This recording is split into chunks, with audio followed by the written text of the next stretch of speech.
میرا امیر اہل سنت دامت برکاتہم العالیہ کی بارگاہ میں یہ سوال عرض ہے، آپ نے کھیتوں کو نظر بد سے بچانے کے لیے وہاں پہ ہڈیاں رکھنے کا ٹوٹکا حدیث پاک سے بیان فرمایا ہے۔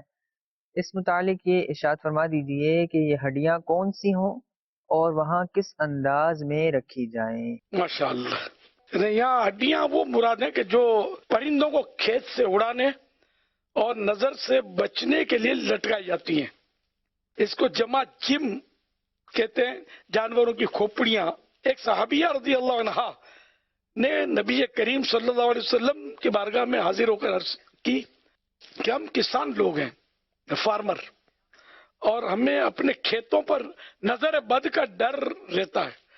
تو آپ صلی اللہ علیہ وآلہ وسلم نے کھیتی میں ہڈیاں رکھنے کا حکم ارشاد فرمایا۔ یہاں حکمت یہ ہے کہ جب دیکھنے والا کھیت کی طرف دیکھے گا تو اس کی پہلی نظر ان بلند ہڈیوں پر پڑے گی۔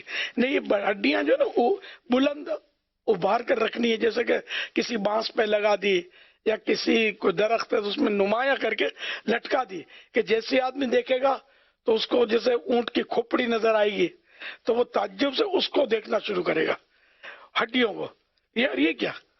تو اس طرح اس کا لہلاتا کھیت جو ہے نا، اس پر نظر پڑنے کے بجائے اس کی ہڈیوں میں ہی وہ نظر کر کے وہ ہو سکتا ہے کہ آگے گزر جائے۔ تو یہاں یہ ہڈیاں مراد ہیں کہ وہ ہڈیاں جو پرندوں کو کھیت سے اڑانے اور نظر سے بچنے کے لیے لٹکائی جاتی ہیں، اور ان کو جمع جم کہا گیا ہے۔ وہ جمع جم مانے جانوروں کی کھوپڑیاں۔ تو جانوروں کی کھوپڑیاں، جیسا آپ نے بقرعید کے دنوں میں بڑے بڑے جانوروں کی کھوپڑیاں دیکھی ہوں گی کہ اس سے گوشت نکال دیا جاتا ہے اور ہڈیوں کا ڈھانچہ کو وہ سر کا وہ چھوڑ دیا جاتا ہے۔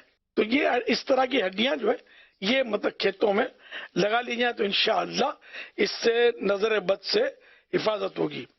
حضرت محمد بن اسحاق رحمت اللہ علیہ فرماتے ہیں کہ میں نے سعد بن ابراہیم جو تابعی بزرگ گزرے ہیں ان کو دیکھا کہ آپ رحمت اللہ علیہ اپنے کھیت میں اونٹ کی کھوپڑیاں رکھا کرتے اور لوگوں کو بھی اس کے رکھنے کا حکم دیتے اور فرماتے کہ یہ نظر بد کو لوٹاتی ہیں۔